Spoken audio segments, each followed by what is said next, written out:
You're embarrassing me in front of everyone, Claire. Can't you do one simple thing right? Daniel's voice was ice cold and perfectly controlled as his fingers dug into my daughter's arm at the country club dinner table. White fingerprints bloomed on her skin where his grip tightened. Around us, HOA board members and church friends went silent, forks frozen in midair. My grandson Luke shrank so far down in his chair he almost disappeared. Claire whispered, I'm sorry," like a broken record, tears pooling in her eyes over a wrong wine order and a mixed-up dessert. And Daniel?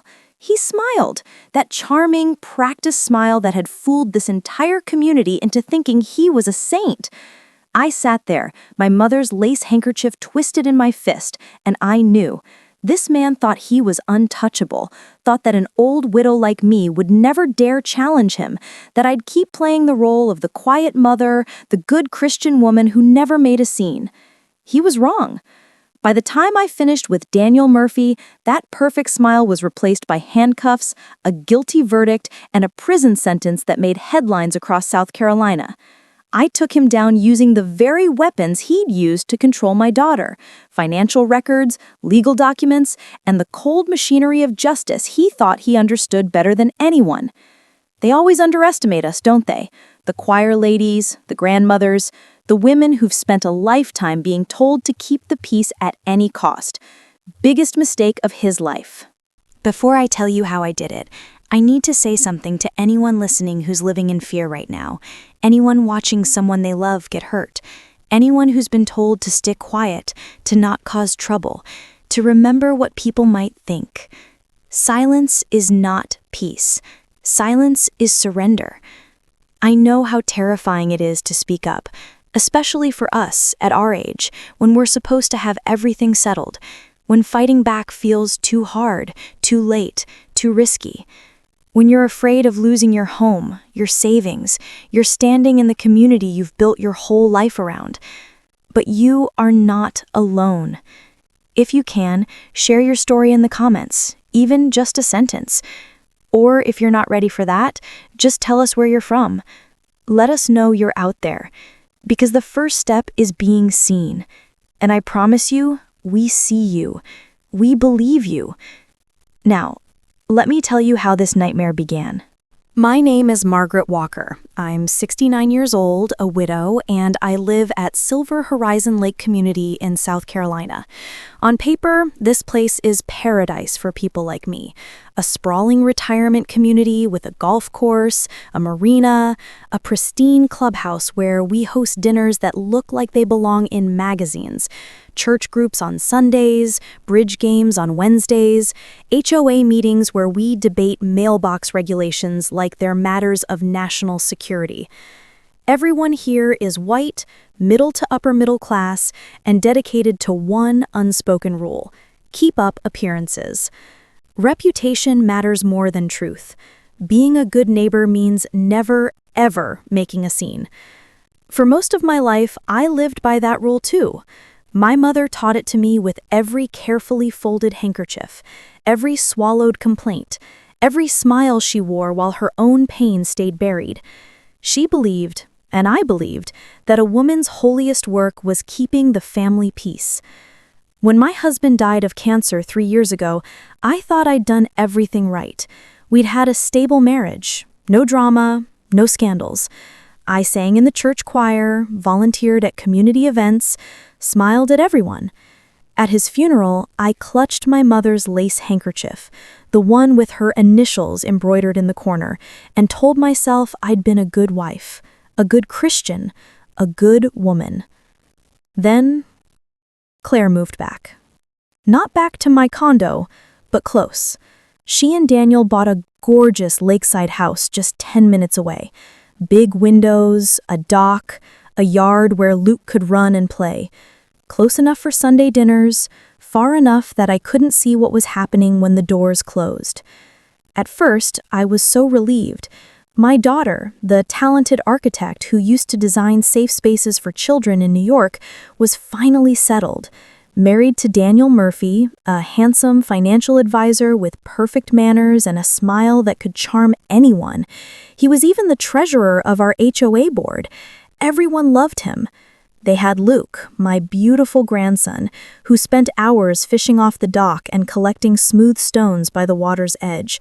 It looked like a dream. But then the cracks started showing, thin as spider silk at first.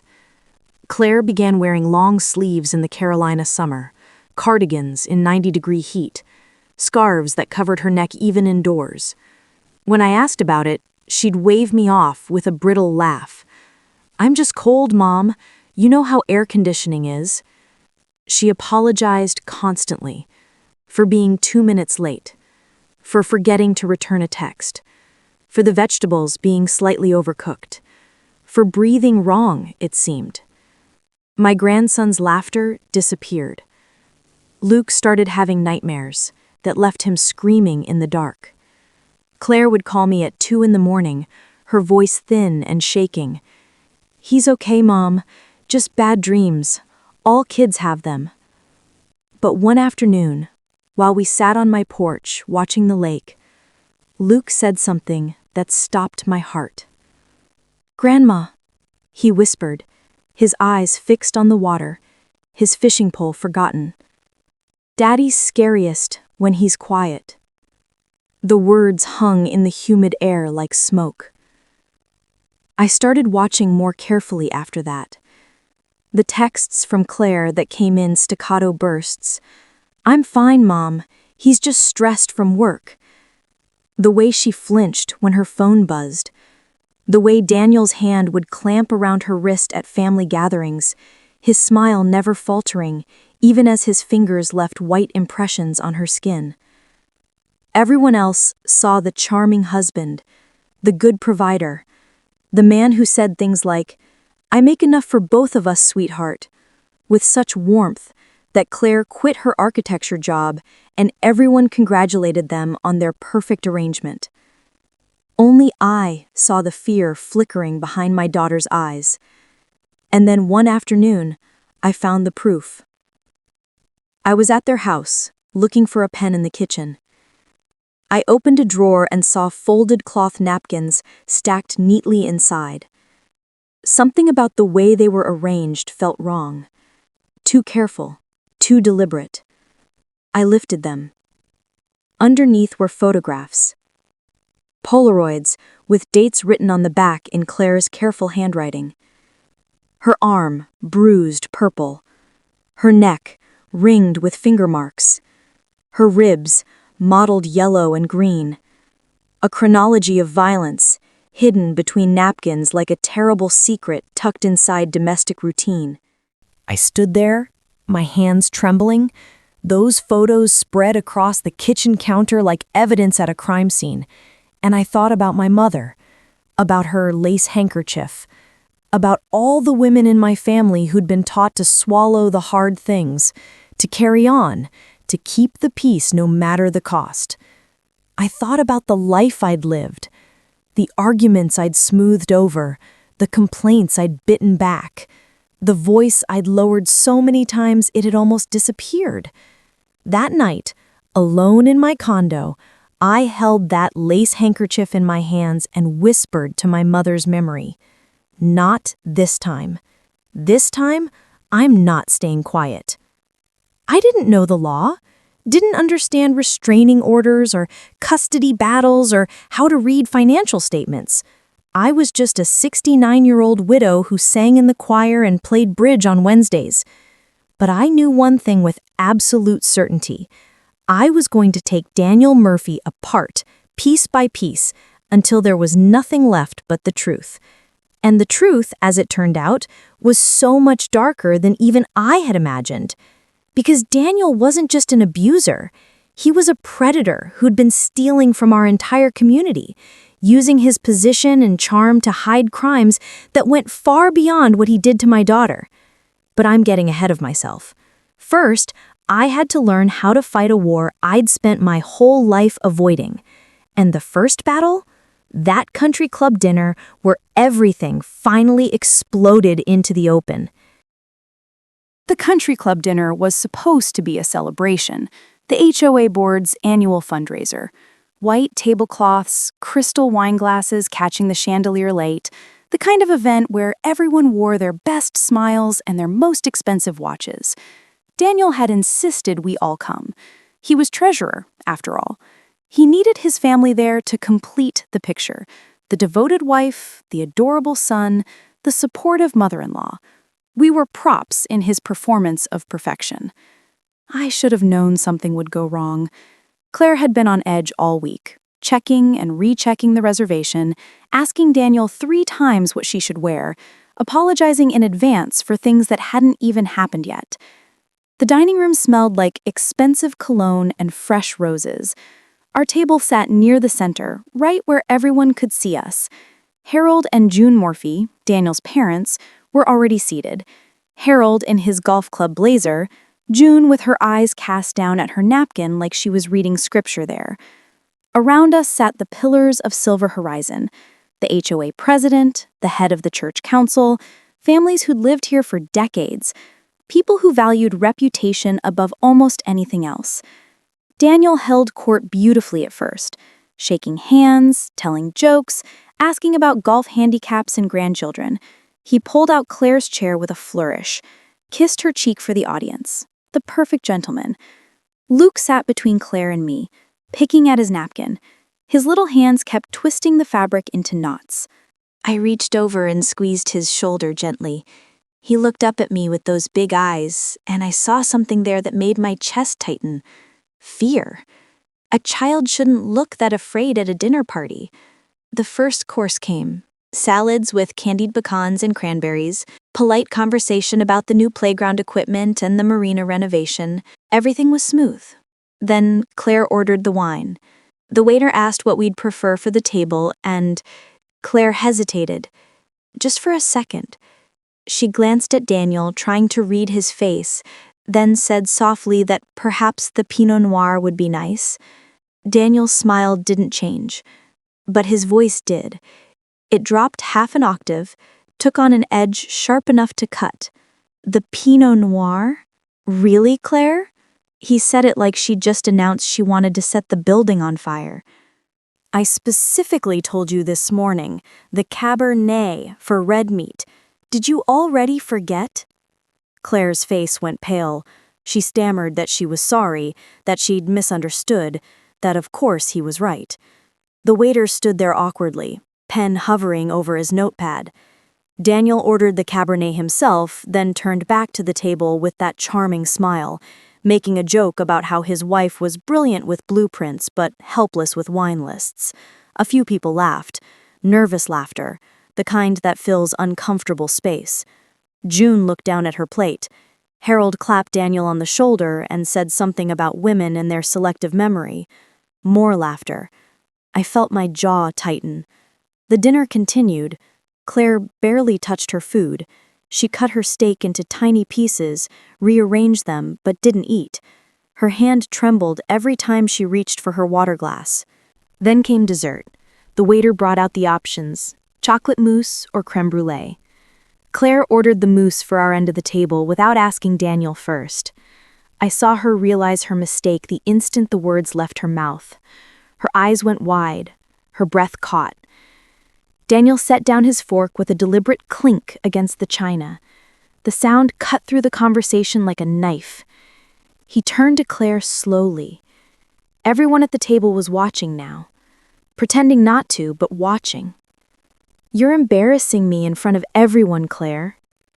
His voice was quiet, controlled, laced with venom disguised as disappointment.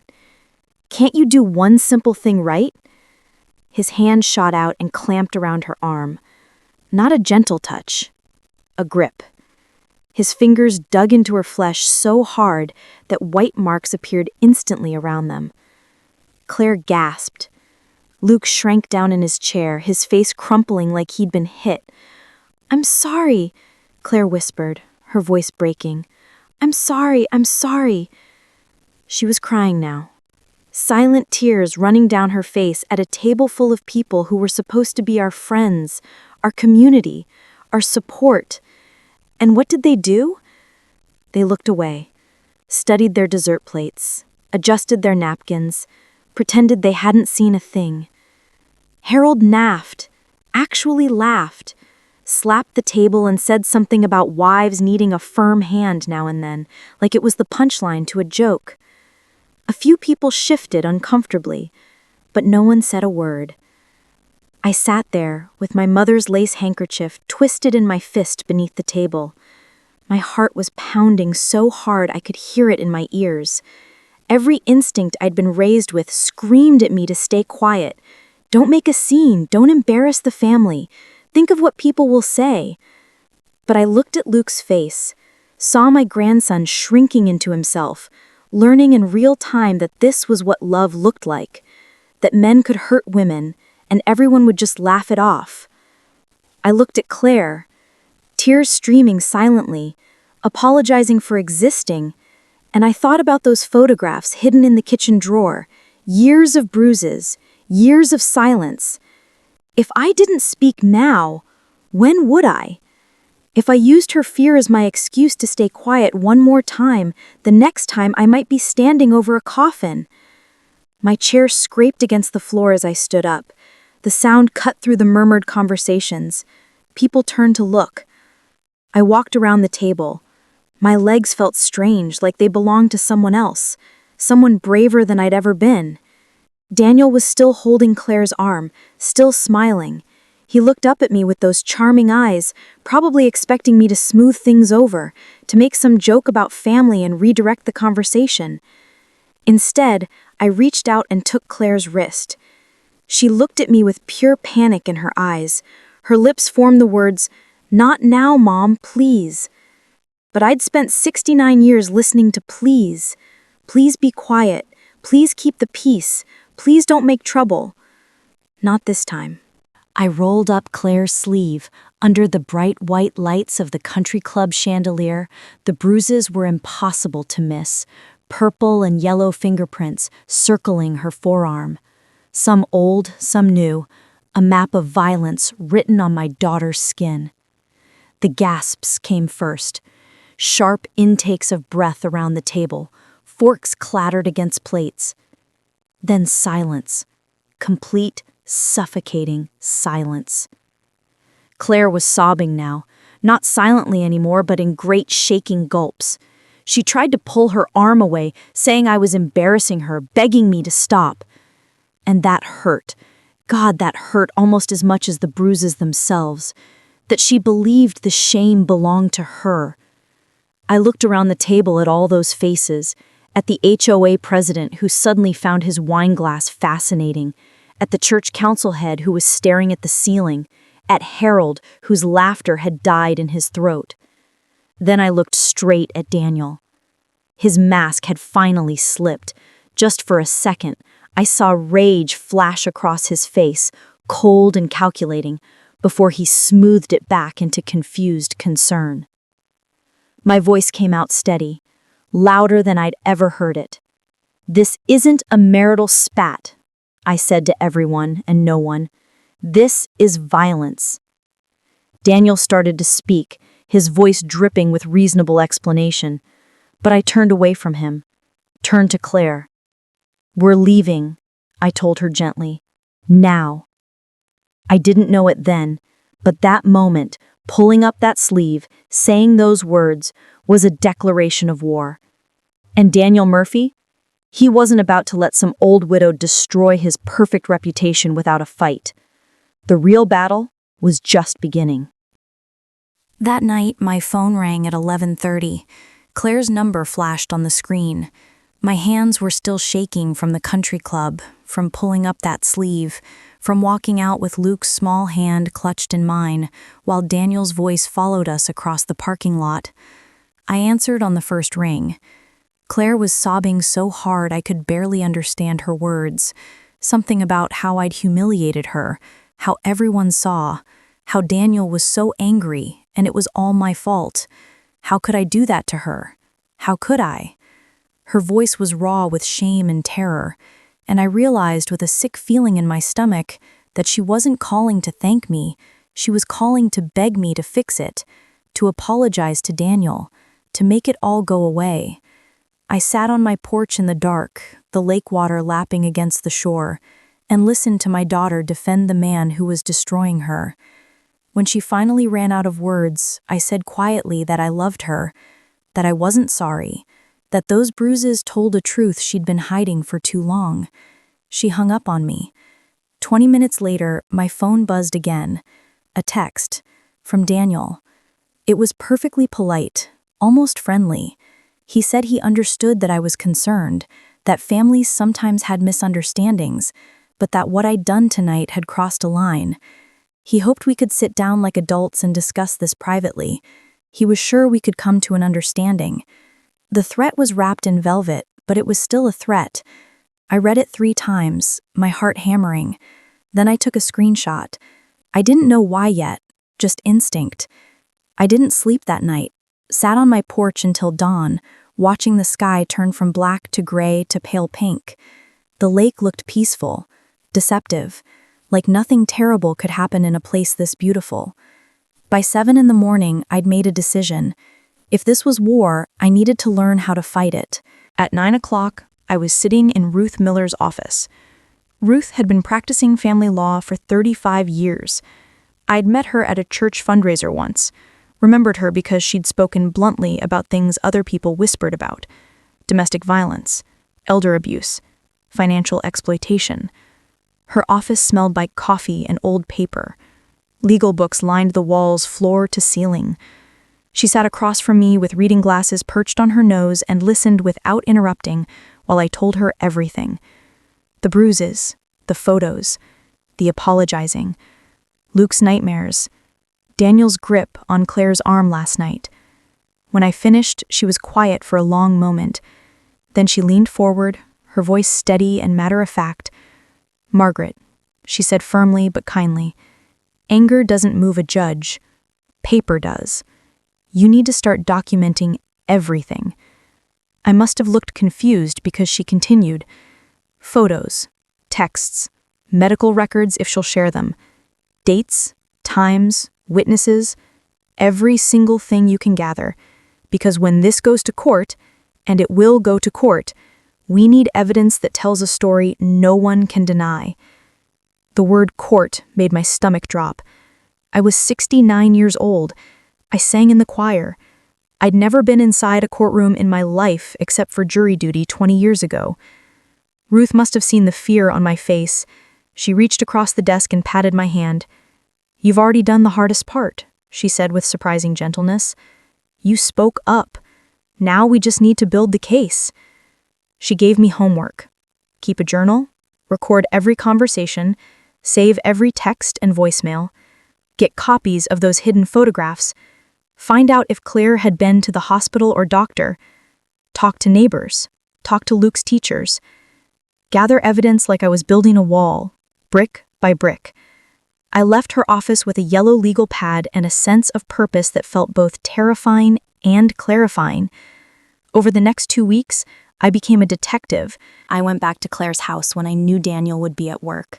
She let me in reluctantly, her eyes red-rimmed and exhausted. She wouldn't talk about that night, wouldn't talk about the bruises, but she didn't stop me when I went into the kitchen and carefully photographed every single picture hidden in that drawer. My hands shook as I held my phone over those images, dates going back 3 years. 3 years of violence, hidden between napkins. I texted them to myself, backed them up on Ruth's secure server. Each click of the camera felt like a small act of rebellion against silence. I drove to Luke's school and had coffee with his teacher. Sweet woman, worried eyes. She said Luke had become withdrawn this year. Drew pictures of houses with all the windows dark, flinched at loud noises. She asked carefully if everything was okay at home. I told her the truth. Not all of it, but enough. She promised to document anything she observed and send it to Ruth's office. I went through my own phone and found dozens of texts from Claire over the past 2 years. Short, clipped messages. "I'm fine, Mom, don't worry. He's just stressed from work. It was my fault, I shouldn't have brought it up." Each one was evidence. Each one showed a pattern. I compiled Daniel's texts too, the polite ones. The ones where he called me Mom with a smiley face emoji. The ones where he subtly reminded me how much he provided for Claire and Luke, how lucky they were, how he made enough for both of them. Control dressed up as generosity. Ruth taught me to see the manipulation in every word. Then, one afternoon, I decided to look into Daniel's work. He was the HOA treasurer. He handled the community's finances, the reserve fund, the insurance policies. I requested copies of the financial reports from the HOA office, public documents. Anyone could ask for them. I spread them across my dining table and stared at columns of numbers that meant nothing to me. I'd never been good with finances. My husband had handled all that. But something about the reports felt wrong. Line items that were vague. Administrative fees, consulting services, reserve allocation adjustments. I took pictures and sent them to Ruth. She called me back within an hour, her voice sharp with interest. "Margaret," she said slowly, each word deliberate, "I think your son-in-law has been doing more than hurting your daughter. I think he's been stealing from your entire community." My blood went cold. She explained that the numbers didn't add up, that there were irregularities, transfers that didn't make sense, money moving through accounts in ways that looked like embezzlement.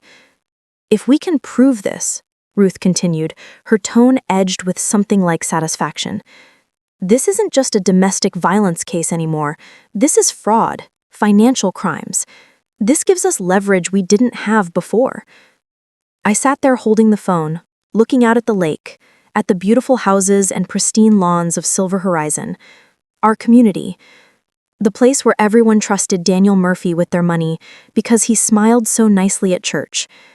And I realized that I wasn't just fighting for Claire anymore. I was fighting for everyone he'd deceived. But here's what I didn't know yet.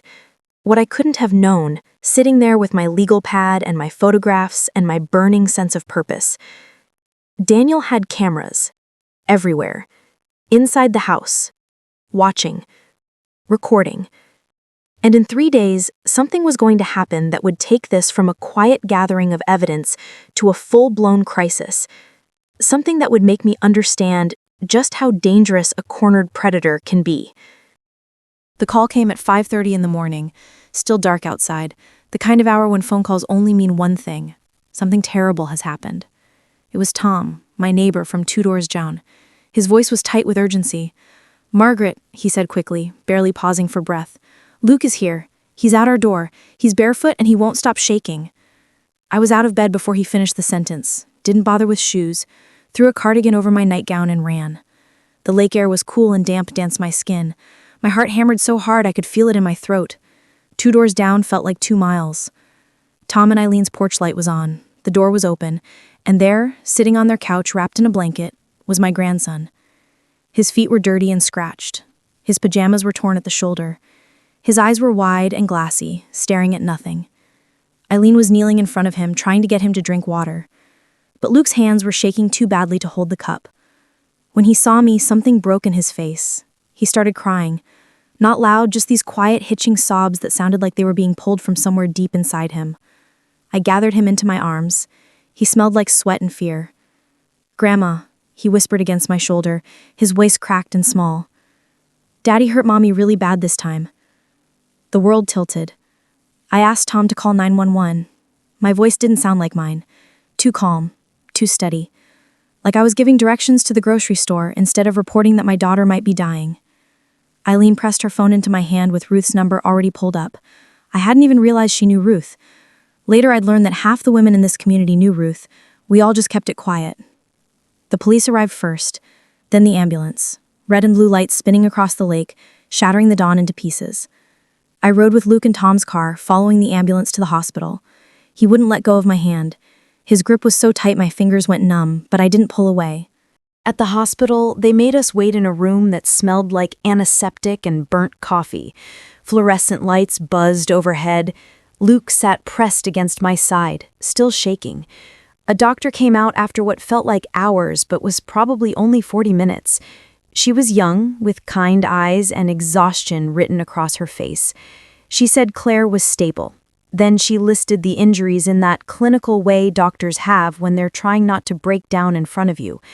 Bruises covering most of her torso, 3 cracked ribs, a black eye, contusions on her neck consistent with strangulation.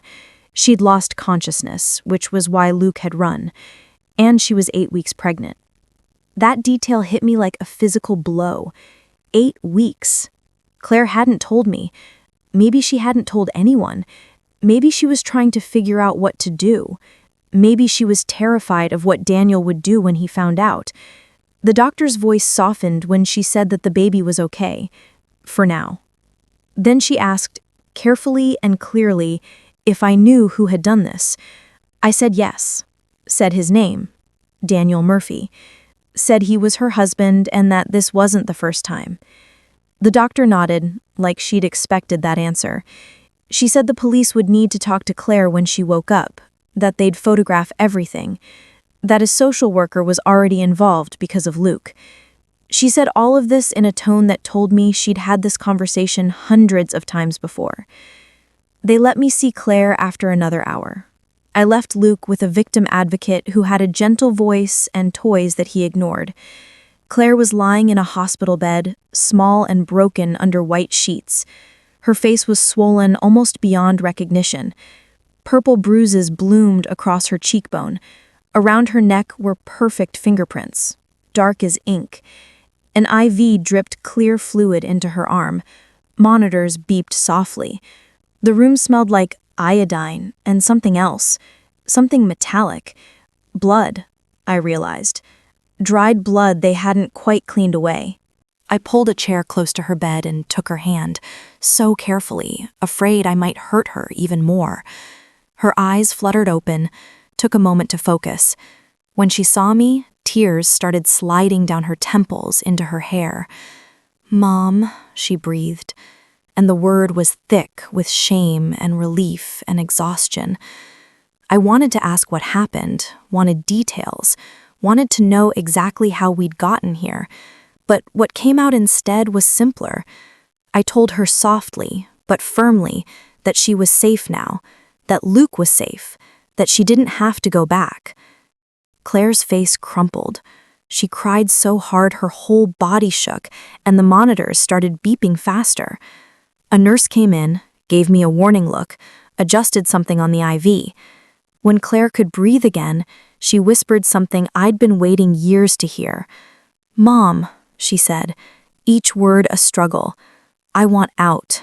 I can't do this anymore." Those 7 words split my guilt and fear clean in half, split the world into before and after. I squeezed her hand and promised her we would fight, that I'd already started, that Ruth was ready, that we had evidence and photographs and witnesses, that she wasn't alone anymore. A police officer came in to take her statement. I stepped outside but stayed close enough to hear Claire's voice through the door, quiet at first, then stronger, telling the truth. Finally. When the officer left, she said they'd be issuing a warrant for Daniel's arrest, domestic violence, attempted murder, strangulation, assault of a pregnant woman. I felt something cold settle in my chest, relief mixed with terror, because Daniel wasn't the type to go quietly. We brought Claire and Luke home to my condo that afternoon. Claire could barely walk. Every step made her wince. I set her up in my bedroom, gave her my bed with the view of the lake. Luke curled up next to her, finally sleeping after nearly 24 hours awake. I stood in the doorway watching them, my daughter and my grandson, broken but breathing, alive when they so easily might not have been. Ruth came by that evening with a stack of papers. We sat at my kitchen table while Claire slept and filled out restraining order forms, divorce papers, emergency custody motions. Ruth's pen scratched across page after page. She explained each form patiently, but I could see the anger in the set of her jaw. She told me quietly that Daniel had been arrested earlier that afternoon, that he'd posted bail within 2 hours, that he was out there, somewhere, angry and humiliated and dangerous. She said we needed to be careful, that men like Daniel often escalated after being exposed, that we should keep the doors locked and consider getting cameras. I thought about the next few days, the next few weeks, the long legal battle ahead, and I thought about something Ruth had said earlier, about the HOA financial records, about the embezzlement, about how we could use that to destroy not just Daniel's freedom, but his entire carefully constructed life. We had him on domestic violence, we had him on attempted murder, but if we could prove financial crimes too, we could make sure he never hurt anyone again. The problem was, we needed more proof, more documents, more evidence, and the only place to get that evidence was Daniel's home office. The same house where he'd nearly killed my daughter 3 nights ago. The same house that across that kitchen table. The same thought occurred to both of us at exactly the same time. We needed to get into that house. Soon. Before Daniel thought to destroy the evidence himself. What we didn't know yet was that Daniel had already thought of that he was 10 steps ahead of us, and that what we were about to walk into was a trap he'd been preparing since the moment I pulled up Claire's sleeve at the country club. Daniel posted his bail money like he was buying coffee. 2 hours after his arrest, he walked out of the county jail in a pressed suit, his lawyer at his side, that charming smile back on his face like nothing had happened. By that evening, his version of the story was already spreading through Silver Horizon like wildfire. Poor Daniel, devoted husband, loving father, destroyed by a hysterical wife and her bitter, interfering mother. A family dispute blown completely out of proportion. Surely we could all understand how stressful modern life was, how sometimes couples fought, how the legal system overreacted to private matters. My phone started buzzing before sunset, text messages, voicemails, concerned friends asking if I was okay, if I'd really thought through what I was doing, if I understood how serious it was to accuse someone like Daniel of such terrible things. One message said I was tearing the community apart. Another said I should be ashamed of myself. A woman from my Bible study group called and said gently, with what she probably thought was kindness, that perhaps we should handle this privately, talk it through, pray about it. Surely there was a way to heal the family without involving courts and police and all this ugliness. I deleted the messages without responding. But the next morning I woke up to find that Daniel had posted on social media. His statement was perfectly crafted. He called himself heartbroken, said he loved his wife and son more than anything, admitted he wasn't perfect, that he'd made mistakes, but insisted the accusations against him were exaggerated and deeply unfair. He asked for privacy during this difficult time. He thanked everyone for their support and prayers. Within hours, it had 200 likes, dozens of comments, people I'd known for years writing about what a good man he was, what a tragedy this all was, how marriage was hard work and maybe we'd all jump to conclusions. I sat at my kitchen table staring at my phone screen, feeling like I was watching reality split in two. In one version, Daniel was a monster who'd nearly killed my daughter. In the other, he was a victim of a vindictive family. And Silver Horizon was choosing which version to believe based on who smiled better at church. Claire saw the post. She didn't say anything, just handed me her phone with tears running down her face. Luke was drawing at the table, carefully not looking at either of us. That afternoon, the HOA president called. His voice was stiff and formal, like he was reading from a script. He said the board had discussed the situation, that they understood it was a sensitive family matter, that they hoped everything would work out. But in the meantime, perhaps it would be best if Daniel continued in his role as treasurer. I asked him flatly if he was serious, if he'd seen the police report, if he understood that Daniel was charged with attempted murder. There was a long pause. Then he said carefully that Daniel hadn't been convicted of anything, that in America people were innocent until proven guilty, that the HOA couldn't make personnel decisions based on allegations. Personnel decisions, that's what he called it, like domestic violence was a performance review issue. I told him the board should look at the financial records, that there were irregularities, that Daniel might be stealing from the community. Another pause, longer this time. He said he'd heard I'd been making accusations about the finances, that I should be very careful about spreading rumors that could be considered slander, that the board had full confidence in Daniel's management.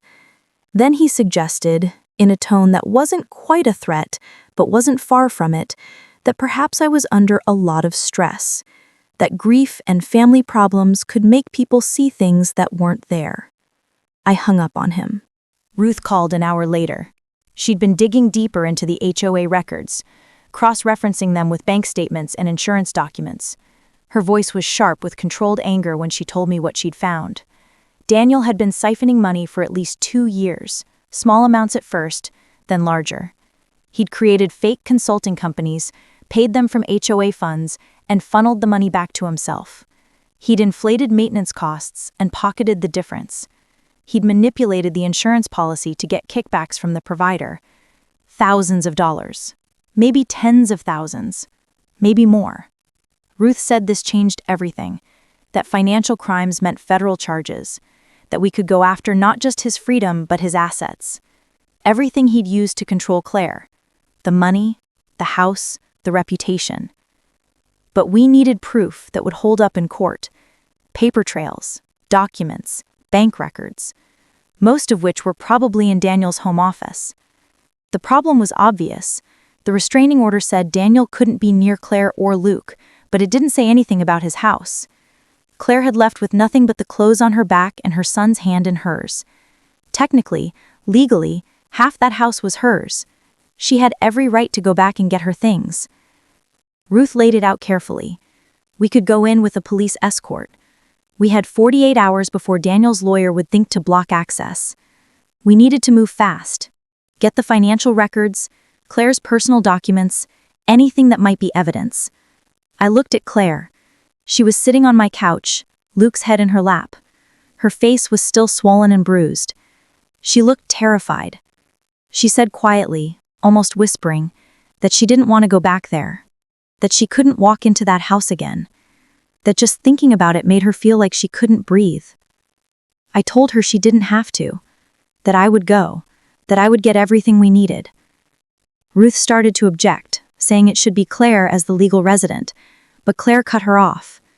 She said firmly, stronger than I'd heard her voice in months, that if anyone was going into that house, it was me, that she trusted me, that I knew what to look for.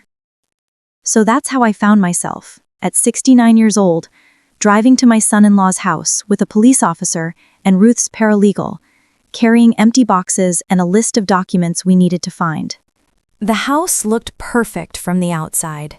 Immaculate lawn, flowers in the beds, American flag hanging by the door. The kind of house that appears in real estate ads with the caption, "Dream Home." The police officer unlocked the door with Claire's key. We stepped inside. The smell hit me first.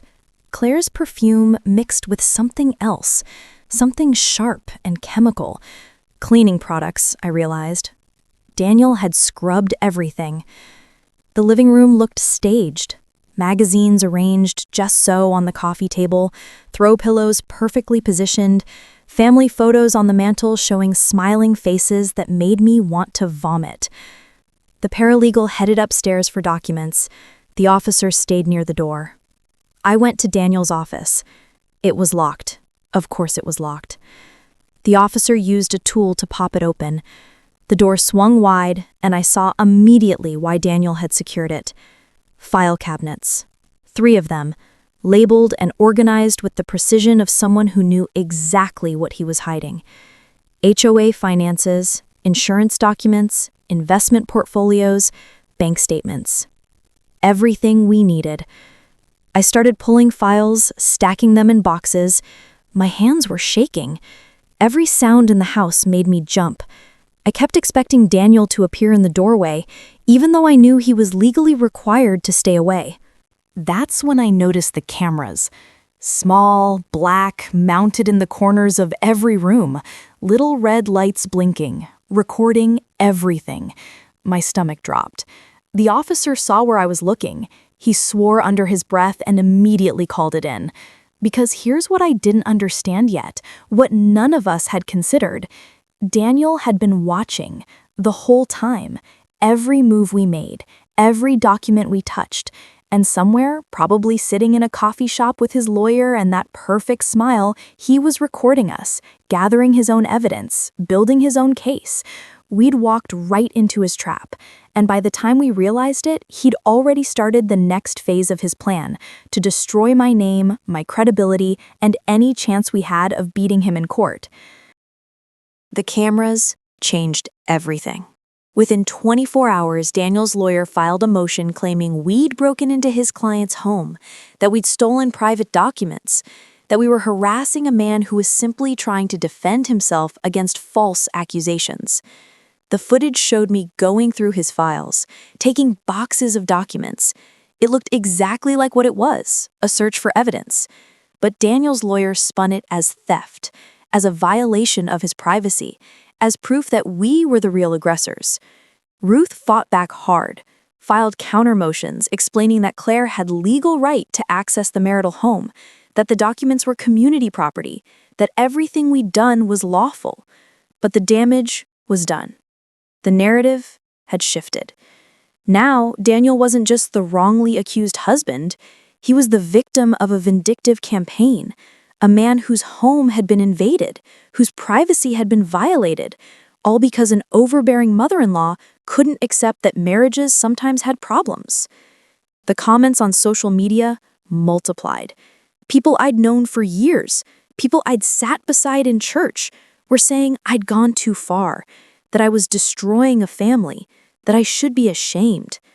One morning, I found a note tucked under my windshield wiper, block letters on plain paper. It said simply, "Mind your own business before you regret it." I took it inside with shaking hands, added it to the growing file Ruth was keeping, evidence of intimidation. But it didn't make me feel any safer. Claire was unraveling. She barely slept, would lie awake in my bed staring at the ceiling, one hand pressed protectively over her still flat belly. When she did sleep, she'd wake up screaming. Nightmares where Daniel found us, where he took Luke away, where everything we'd done to escape just made things worse. One night, around 2 a.m, I found her sitting at my kitchen table in the dark. Her face was wet with tears that just kept coming silently. She said in a voice so tired it barely qualified as sound that maybe we should stop, that maybe Luke would be better off if we just dropped everything, let Daniel have joint custody, let him keep his reputation, just let it all go. I sat down across from her, didn't turn on the light. The darkness felt safer somehow. I asked her gently what she thought would happen if we stopped now. She was quiet for a long time. Then she whispered hoarsely that she didn't know, that she was just so tired, that she couldn't remember anymore what it felt like to not be afraid. I told her I understood, that I was afraid too, that this was the hardest thing I'd ever done, and some days I wanted to run away from it just as badly as she did. But then I asked her to think about Luke, about the kind of man he'd grow up to be if we taught him that violence was acceptable, that power meant you could hurt people without consequences. Claire put her head down on the table and sobbed. Deep, shaking sobs that sounded like they were tearing her apart from the inside. I reached across and held her hand. We sat like that until dawn started filtering through the windows. Luke was having his own nightmares, would wake up screaming for his mother, calling out that someone was coming, that Daddy was in the house, that we had to run.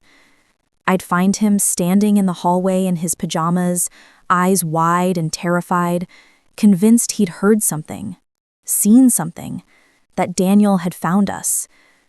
During the day, he barely spoke, drew picture after picture of dark houses with all the windows covered, houses with no doors, houses surrounded by walls. His second-grade teacher called, said she was worried, that Luke was withdrawing from the other children, that he'd stopped participating in class, that she'd found him crying in the bathroom during recess. I promised her we were getting him help. Ruth had already connected us with a child psychologist, but appointments took time, and time was a luxury we didn't have, because the pressure kept building. Anonymous calls in the middle of the night, just breathing on the other end of the line, then the click of disconnection.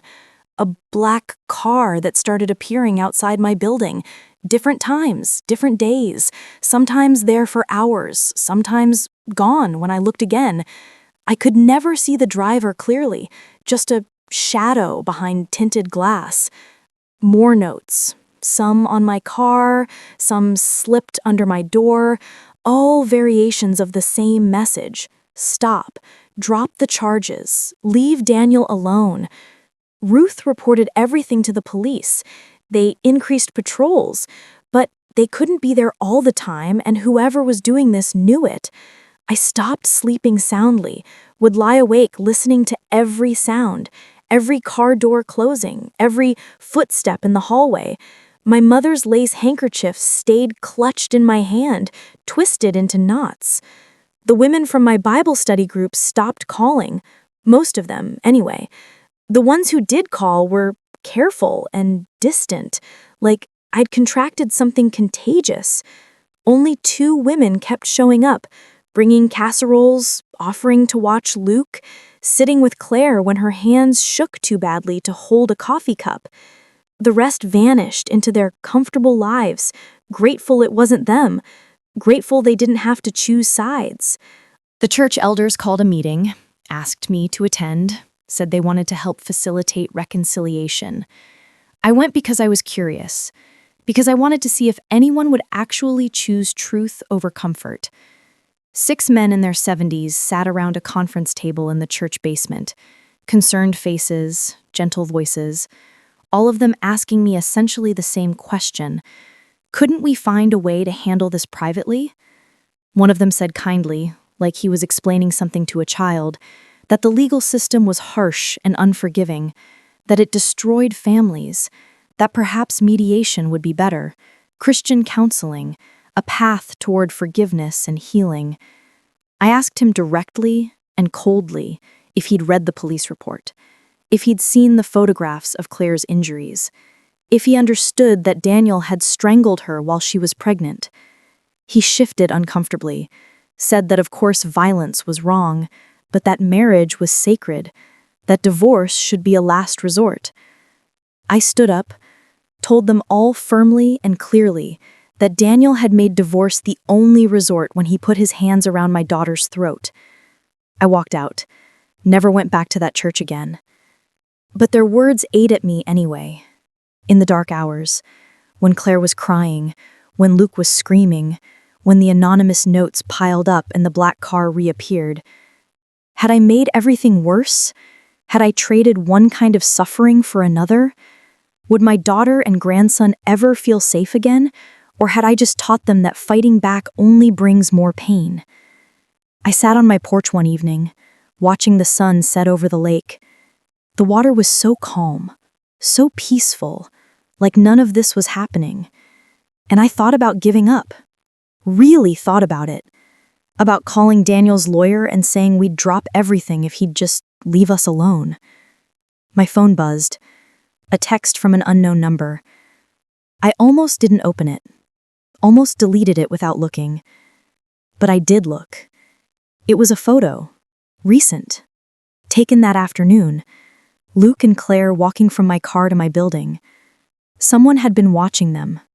Following them. The message was clear. We know where you are. We can get to you anytime. My blood turned to ice. I called Ruth immediately. She contacted the police. They came, took statements, said they'd investigate, but I could see in their eyes they knew what I knew.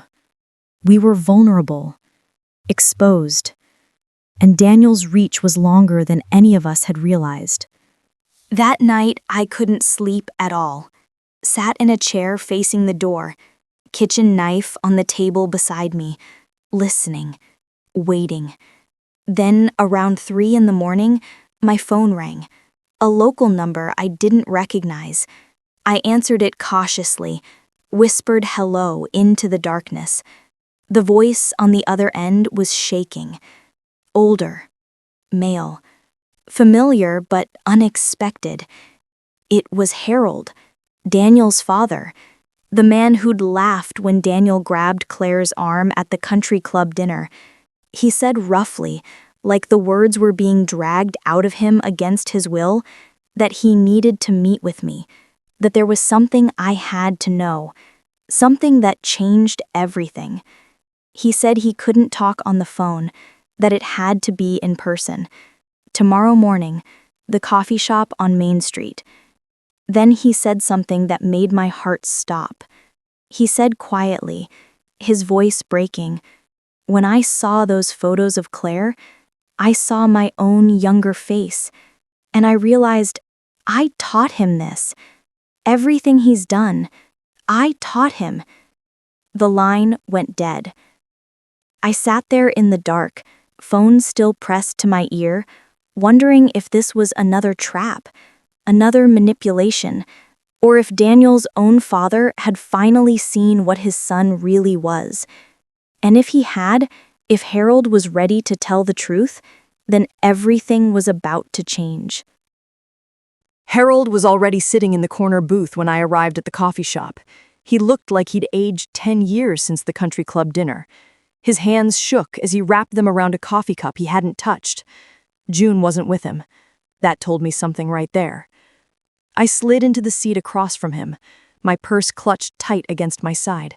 I'd told Ruth where I was going, left a note for Claire, taken precautions. But sitting across from Daniel's father still felt dangerous. Harold didn't look at me at first, just stared into his coffee like it held answers he couldn't find anywhere else. Then he started talking. His voice was rough and tired, worn down by shame. He said when he saw those photographs of Claire's bruises, really saw them, something broke open inside him. That he couldn't stop thinking about his own hands, his own anger, the way he'd treated June for 50 years. He said quietly, each word heavy as stone, that he'd taught Daniel what a man was supposed to be, strong, in control, the head of the household. That a wife's job was to make her husband look good, to never contradict him in public, to understand that sometimes respect had to be enforced. He'd never called it violence, never used that word, just discipline, just maintaining order, just being a real man. Harold's voice cracked when he said he'd watched Daniel grow up learning those lessons, perfecting them, taking them further than even Harold had gone. And he'd been proud. God help him, he'd been proud of his son for being strong, for keeping Claire in line, for not letting a woman run his household. Until he saw those bruises, until he saw Claire's face at the hospital, until he understood that what he'd called strength was just cruelty wearing a different name. I sat there listening, my jaw clenched so tight it ached. Part of me wanted to throw my coffee in his face, to tell him his regret came too late, cost too much, meant too little. But another part of me recognized something in his confession, the same thing I'd been carrying. Guilt for staying silent, for choosing peace over protection, for teaching the next generation that some things were more important than truth. Harold said brokenly that he wanted to help, that he'd testify in court if we needed him to, that he'd tell everyone what he'd taught his son, that he'd take responsibility publicly for creating the monster Daniel had become. He said June wouldn't speak to him anymore, that she'd moved into their guest room, that half their friends had stopped calling, but he didn't care. He was done protecting Daniel's reputation, done protecting his own. I asked him bluntly why I should believe him, why this wasn't just another manipulation. Harold finally looked at me. His eyes were red and wet. He said simply and hoarsely that he didn't expect me to believe him, that he'd lost the right to be trusted, but that he was going to tell the truth anyway, whether I wanted his help or not. I called Ruth from the parking lot, told her everything. She was quiet for a long moment, then said we'd take Harold's testimony, that it would be powerful in court, that a father admitting he'd taught his son to abuse women would devastate Daniel's defense. The trial was set for 6 weeks later. Those weeks felt like walking through water, everything slow and heavy and exhausting. Claire gave her deposition, relived every moment, came home shaking and pale, but also somehow lighter, like telling the truth in an official capacity had released something she'd been carrying. Luke talked to the child psychologist, drew pictures of his nightmares, slowly started sleeping through the night again. Ruth and her team worked around the clock, built the case piece by piece. The photographs, the medical records, the texts and voicemails, the neighbors who'd heard screaming, Tom and Eileen who'd found Luke barefoot at their door, and the financial records. Oh, the financial records were beautiful. Ruth's forensic accountant traced every stolen dollar, every fake invoice, every fraudulent transaction, showed a pattern of theft that went back 3 years and totaled over $80,000. Daniel's lawyer fought hard, tried to suppress evidence, tried to paint Claire as unstable, tried to make me look like a meddling mother-in-law with a vendetta. But Ruth was better, sharper, angrier in the way that makes lawyers dangerous. The courthouse smelled like old wood and anxiety. High ceilings, hard benches, fluorescent lights that made everyone look sick. Claire sat at the prosecution table, her hands folded in her lap. She wore a simple blue dress with sleeves that covered her arms, but everyone in that courtroom knew what was underneath. I sat directly behind her with Ruth. Luke was at home with the victim advocate. He didn't need to see this, didn't need to watch his father be torn apart in public, even if his father deserved every second of it. Daniel sat across the aisle with his lawyer. He'd traded his charming smile for something more subdued, wounded dignity, the falsely accused man bearing his burden with grace. It almost worked, until Claire took the stand. She placed her hand on the Bible and swore to tell the truth. Her voice didn't shake. Not once. The prosecutor walked her through it carefully, started with the good parts, how they met, how charming Daniel had been, how perfect everything seemed. Then the shift. The first time he grabbed her arm too hard. The first time he called her stupid. The first time she had to cover a bruise with makeup. Claire opened the box of photographs, the ones I'd found hidden in her kitchen drawer. She walked the jury through them one by one, dates on the back in her own handwriting, a timeline of escalation. This bruise from when she forgot to pick up his dry cleaning, this one from when she questioned a credit card charge, this one from when she mentioned wanting to go back to work. She described the night he strangled her, how his hands felt around her throat, how the room started going dark, how she heard Luke screaming from somewhere far away, how she woke up in the hospital and finally said the words she'd been too afraid to say for years. I want out. Her voice stayed steady through all of it, strong and clear and undeniable. Daniel's lawyer cross-examined her, tried to suggest she was exaggerating, that the bruises came from accidents, that she was a clumsy person, wasn't she? That she'd once mentioned having low iron, which caused easy bruising, didn't it? Claire looked at him with something like pity and said softly but firmly that she knew the difference between walking into a door and being thrown against one. The courtroom was silent. Doctors testified next, showed x-rays of cracked ribs, photographs of strangulation marks, explained in clinical detail what happens to a body when someone tries to kill it. Tom and Eileen described finding Luke at their door, barefoot, shaking, begging them to call for help. The forensic accountant walked the jury through Daniel's financial crimes, showed spreadsheets and bank statements, made it simple enough that even I could follow. Daniel hadn't just hurt Claire, he'd stolen from an entire community, used his position of trust to line his own pockets. Then, Harold took the stand. The courtroom stirred. People whispered. Daniel's face went pale. Harold placed his hand on the Bible with shaking fingers, swore to tell the truth. And he did. God help him. He did. He described 50 years of dominating June, of believing that control was love, of teaching Daniel that real men didn't negotiate with women, they commanded them. He described clapping Daniel on the shoulder at the country club when he grabbed Claire's arm, laughing it off, thinking his son was finally being strong. Then he described seeing the hospital photographs, understanding that he'd created this. that his lessons had evolved into something monstrous.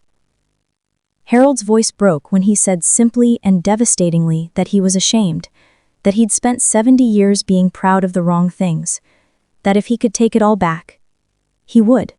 But he couldn't. So instead he was here, telling the truth, hoping it wasn't too late.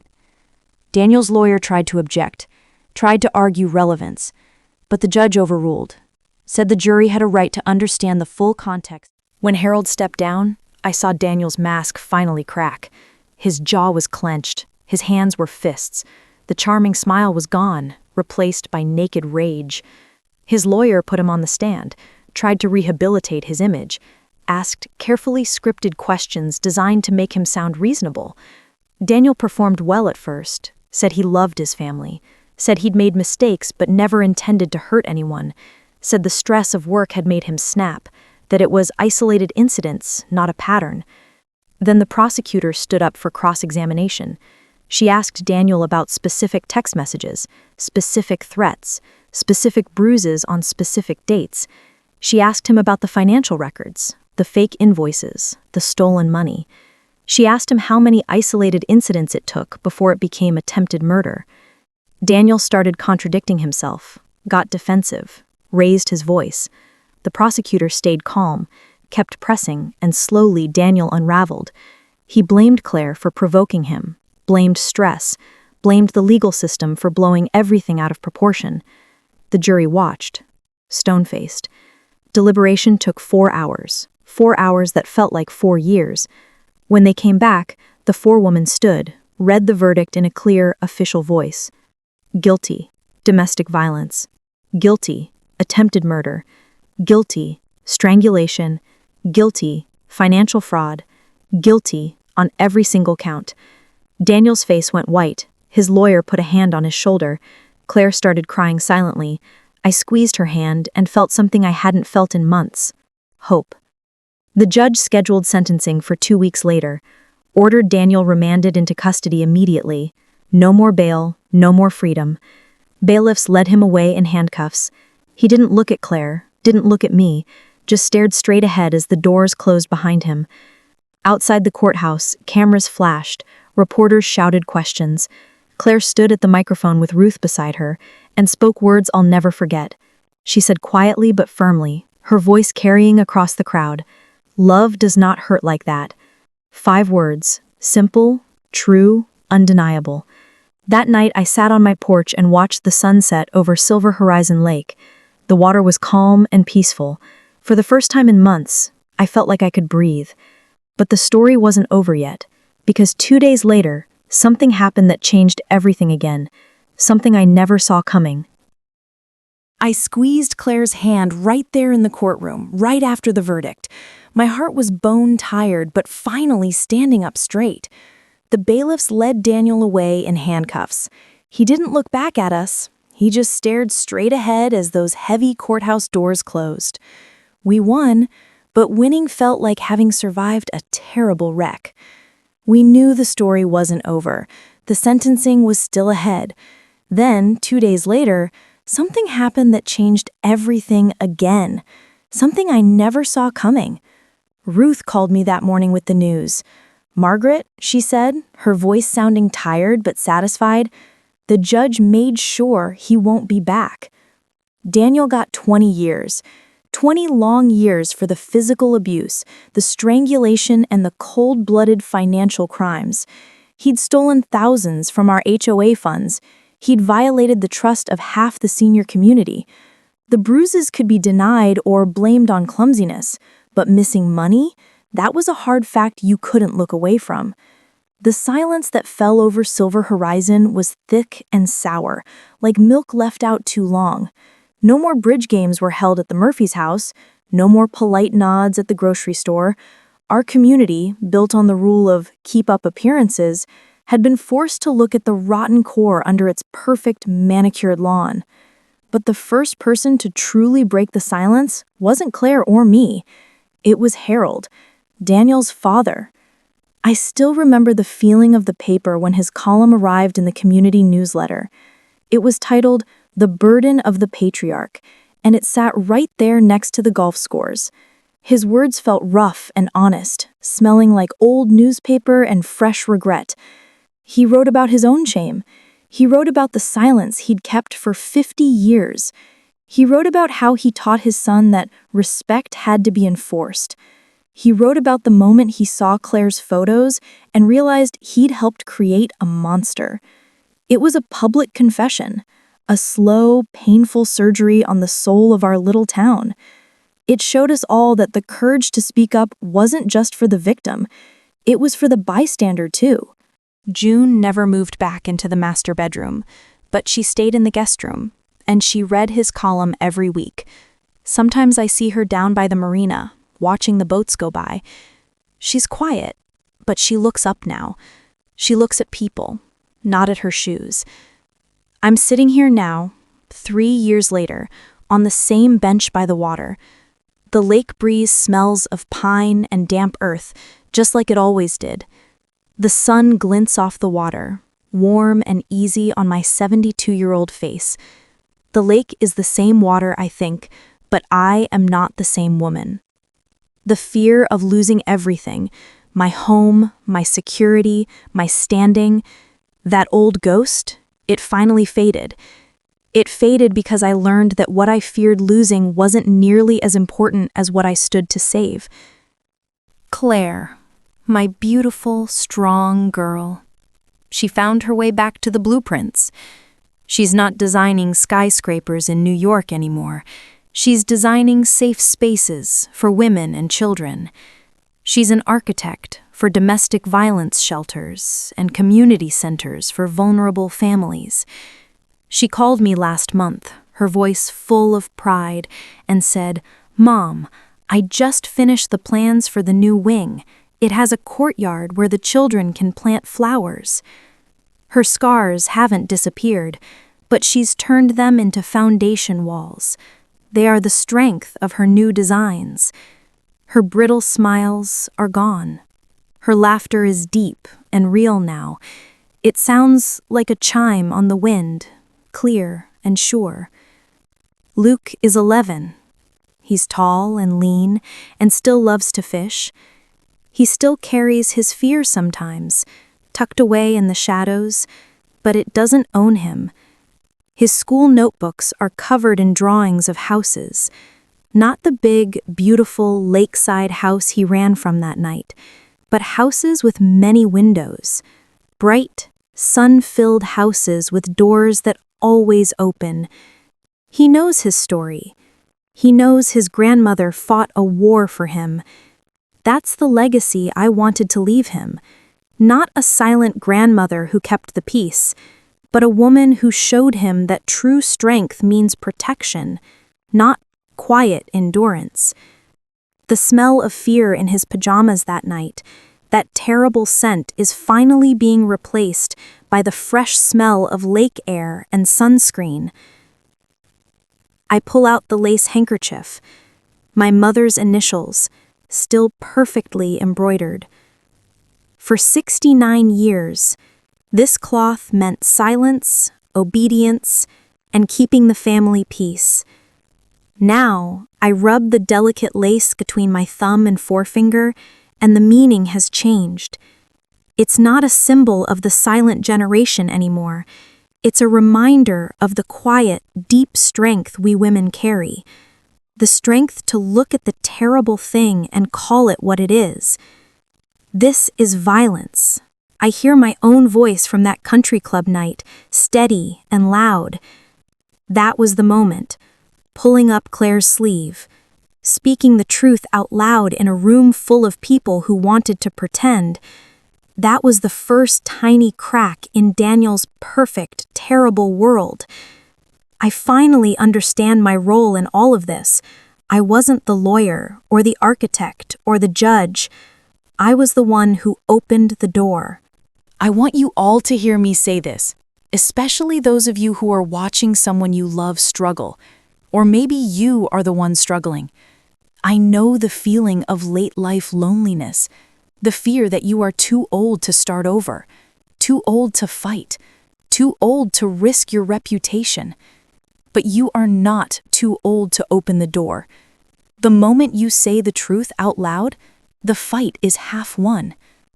I need you to know 2 things. Look at me, right now. I'm Maggie Walker, and I sang in the choir. I am telling you, I believe you. I say that with a steady, certain voice. And more than that, you are not alone. The shame belongs to the abuser, never to the victim, never to the one who finally speaks up. The peace you keep by staying quiet is not peace at all. It is surrender. The peace we found, it smells like fresh paint on a new shelter. It sounds like a little boy laughing by the water. It feels like the rough texture of a lawyer's handshake. And it tastes like justice. Go find your peace. Go open the door.